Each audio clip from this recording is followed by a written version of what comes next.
on what it looks like homemade, we are going to make the most amazing and delicious super nachos. All right, so let's get started. So first we have 1 pound of ground turkey. Now you can use ground turkey or ground beef, is your preference. We like to use ground turkey. That's our meat of choice here for these nachos. Put it into your preheated skillet. Get that going. There's no real need to season the meat this time because we're going to add some taco seasoning to it. Just want to get it chopped up here so that it can be broken up nice. You know, one thing I learned about nachos is that it was invented in 1943. That was a long time ago. And it was invented by this Mexican chef. Now here's an interesting story. He made these nachos to be a quick and easy meal for these women who were waiting for their husbands to cross over the border into Texas in 1943. And that's how the nachos came into existence. I thought that was a real interesting story of how it came into existence. I never really knew that before. I'm just used to eating nachos, especially around this time of year when the big game's about to come on. Man, when that happens, these nachos will be the favorite at your household for sure. For sure. Get our ground turkey going here. Now, ground turkey here is almost done. We're just gonna chop it up some, make it a little bit smoother. This is a great tool right here for chopping up your meat. Get those pieces out of these big chunks, make it smaller. Now, if you are making nachos for, say, a Super Bowl party for the big game, you know what else goes good with nachos? Some honey hot wings. So I have a video. If you've not seen that, I'll post a link to it up here. Honey hot wings were fantastic. Oh man, it was so good. It would be the perfect complement to these nachos. You cannot go wrong. Now, one thing I like to do when I'm making the ground turkey is that I don't drain it. I cook it long enough to where the juice actually just evaporates from the pan. And so that's how I know when it's done. And then you don't have to drain it that way. So once you don't see any more juice left in the pan or grease, really, in the skillet, then you know it's ready to go. Ground turkey here is done. The juice here is evaporated from the skillet. Now we can add in our taco seasoning here. So this is the one we're going to use. It's the taco seasoning from McCormick. I really like this one. So all you have to do is add it into your turkey mixture or your ground beef, depending on what you did. Put that in there, and then it says to add 3/4 cups of water. So add 3/4 cups of water. Mix it in here. And then once you get it mixed, we're gonna bring it to a boil, and then we're gonna let it simmer for about 5 minutes. Get it mixed in there well. Now what I like to do is go ahead and add my black beans into this mixture here while it's cooking. Now this is about half a can, 14-ounce can of black beans. And put them right in there with our ground turkey. Mix it in there good. And then once that starts to boil, we're gonna let it simmer. And you can tell these are gonna be some fantastic nachos. Let's stir it up here just a little bit. Look at that, oh man, that's looking fantastic. And this is gonna make for some really, really delicious nachos. There we go.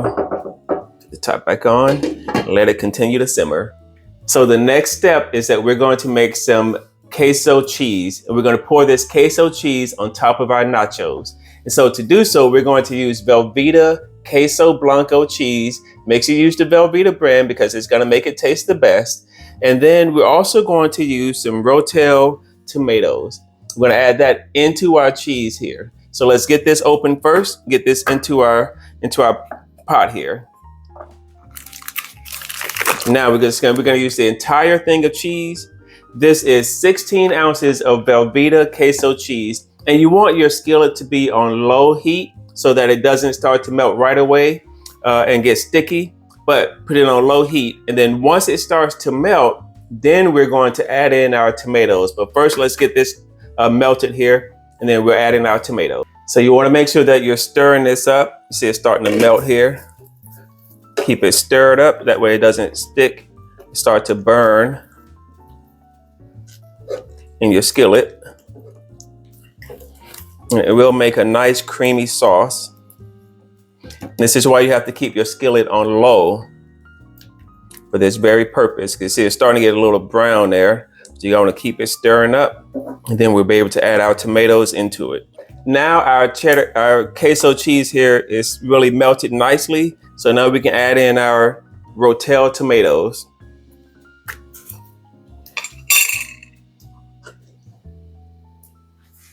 Then get that all mixed in there.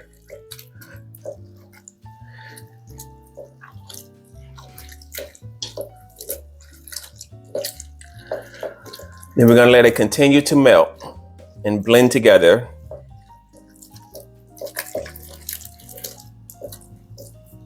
So now this is how you want your queso to look. See, it's nice and creamy. Look at that, it looks really good. When you pour that over your nachos, whoo, let me tell you, it's gonna be fantastic. Now, another thing that goes really well with nachos and the honey hot wings are the ultimate cheeseburger sliders. Now, if you haven't seen that video, again, I'll post the link up here, but you gotta check that out. So imagine you at the big game with your family, your friends, you've got honey hot wings, you got ultimate nachos, and wonderful, fantastic cheeseburger sliders. I mean, you got everything you need right here on what it looks like homemade.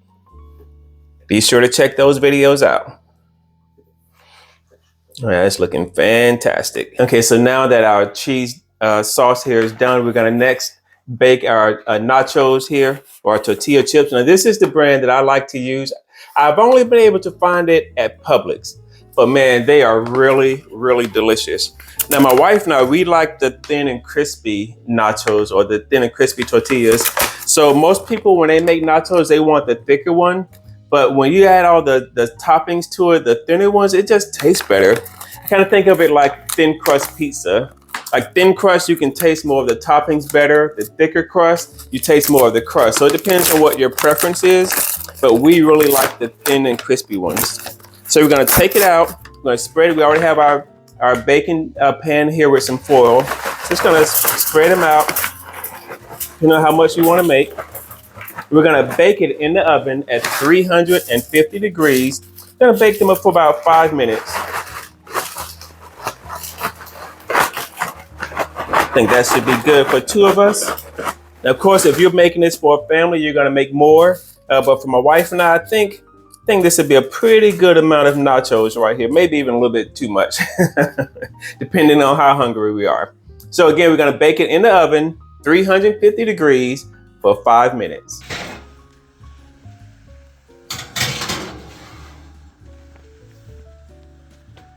Now, as soon as your chips come out of the oven, you want to take your Monterey Jack cheese and you want to sprinkle some over the chips themselves.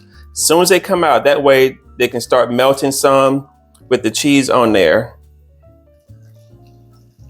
All right, now it's time to assemble everything together. So we start with our meat here. Spread that over the top. Now, some people like to bake it after they put everything together, but not me. Once everything is ready to go, I like to spread it on top and then get to eating. I like to be a little generous with the meat here. There we go. Get that on there. Sprinkle some cheddar cheese on there. Just a little bit, not a lot. Next, I get my queso dip that we had. Pour that over there. Ooh, look at that. That's some good nachos right there. Spread over. Now you can always add more cheese if you want, or add a little bit less. It's all up to you. But it's gonna be fantastic. Then I want to get some jalapenos. My jalapenos on there. A few more jalapenos. Then I like to put some tomatoes on top. Goodness, look at that. Look at that. I'm just making a mess as well. And then put some sour cream. It's right there on top. And then what I do is add a little bit more Monterey Jack cheese. Sprinkle that around there as well. And there you have it. Oh man, this is fantastic.